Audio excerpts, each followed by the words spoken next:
I'm Stuart Craner. This is a Thinkers 50 podcast. Today my guest is Alessandro di Fiore of ECSI Consulting. Welcome, Alessandro. Hi, good morning, Stuart. You first came to our attention with a concept of the insight-driven organization. What do you mean by that? Let's start from the business issue here.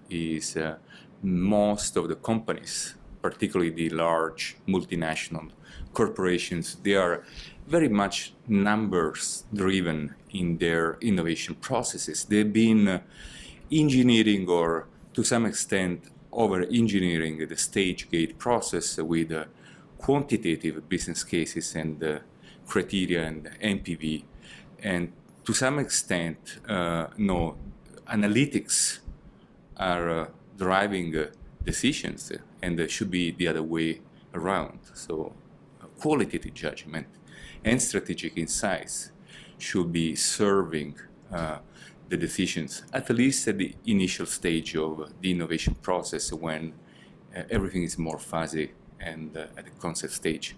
So that's what we mean at the insight-driven organization. Everything should be starting from an insight, and then as a consequence, all the corporations and the organization should be aligned behind it.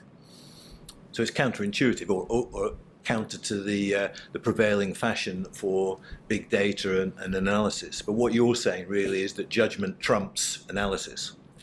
Yeah, yes, you can say in that way. When we are in the field of discontinuous innovation or strategic innovation, we have seen that qualitative judgment and strategic insights is what makes the difference. It's not big data or analytics.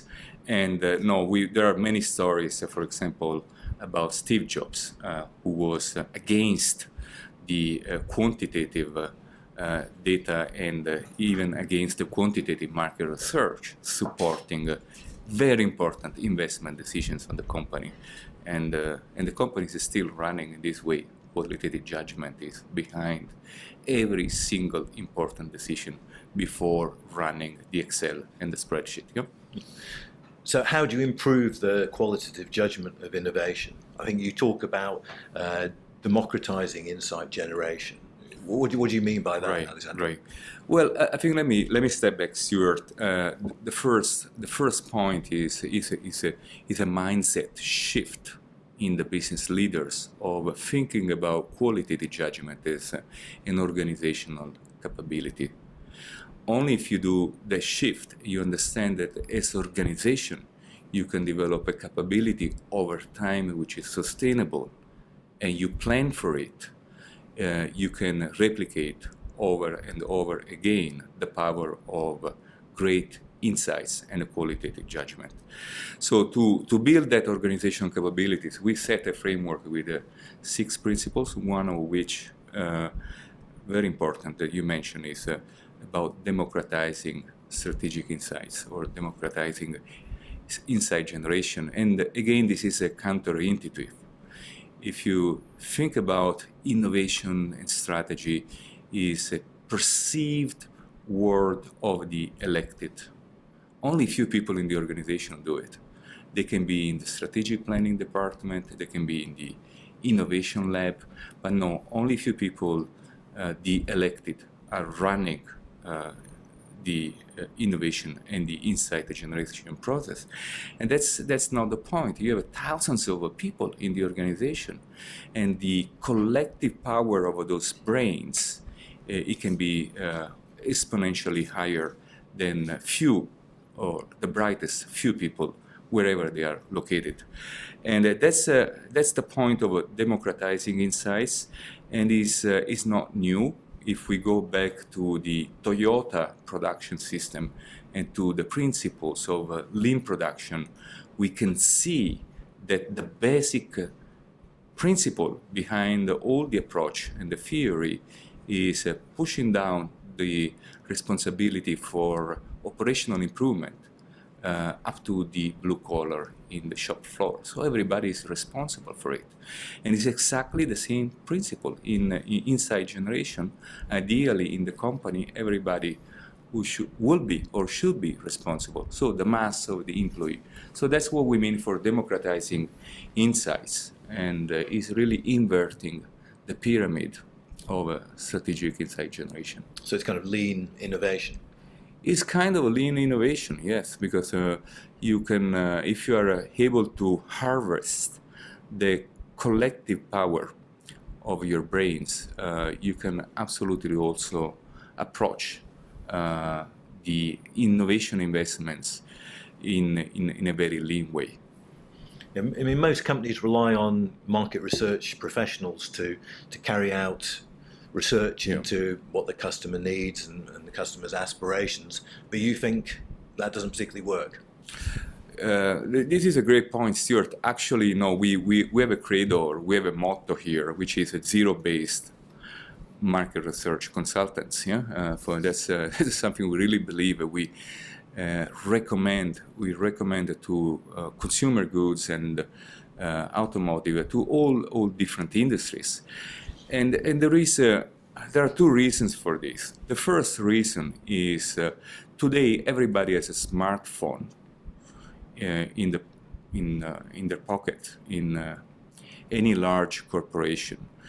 So with a smartphone and with a little bit of technical skills and simple tools, every employee can do an observation, take a video, doing very simple explorative interviews, channel through simple apps in a conversation in the corporation, and someone centrally can coordinate and pick the insights.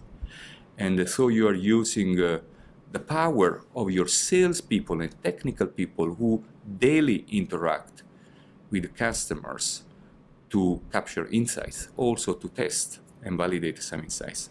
That's the first reason. The second reason is, if you are a manager or if you are an employee, obviously you know what you are talking about, because that's your business.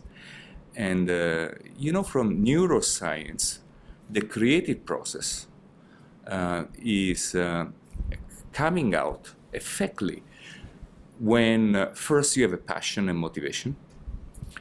Second, you have skills on creative thinking. And third, when you know what you are talking about. So when you have experience. So if you, as a manager, you are doing that, you have also the latter component, and you can immediately capture an insight and resonate that insight with your strategy, your business model, and your company. And if someone externally, like an agency or a market research, is doing that, you will never get that trigger so effectively as a manager could do it. So those are the two reasons. And again, zero-based market research budget. That's and it's also good for money. Yeah. So companies need to open up their innovation and be driven by insights. What's stopping them doing that now? What are the blockers to this happening? This is obviously ingrained in all large multinationals. They need numbers-driven processes, criteria, and decision models, because it's safer. So you can play with numbers, and you can have a fantastic MPV, which is way above or just above the threshold that the company set. You can play, everybody knows, they play with number, but you feel so comfortable and feel that this is scientific. But this is not scientific. The best scientific approach and serious and professional approach is to say, I don't have enough elements at the beginning of a discontinuous innovation to say this is the market size or this will be the return on investment. I will be more using qualitative judgment or good strategic questions to drive your decisions in the initial stages. Then when the fuzziness is going down, eventually you can use also the Excel and the quantitative model. So big data and analysis is a potentially dangerous safety net. It depends for what you use. If you want to use big data for strategic insight generation for new markets and new business models, probably is not the most effective use. If you use big data for designing algorithm to improve your marketing decisions or your operational improvement decisions on the existing core market, I think that's a very valid application. But no, big data and discontinuous innovation and concept design and discontinuous innovation is something I have personally a little bit of a problem in understanding the value.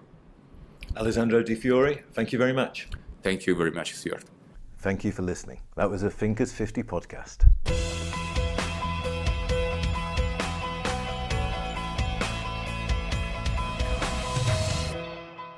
Thinkers 50 podcasts are produced by KDH Creative.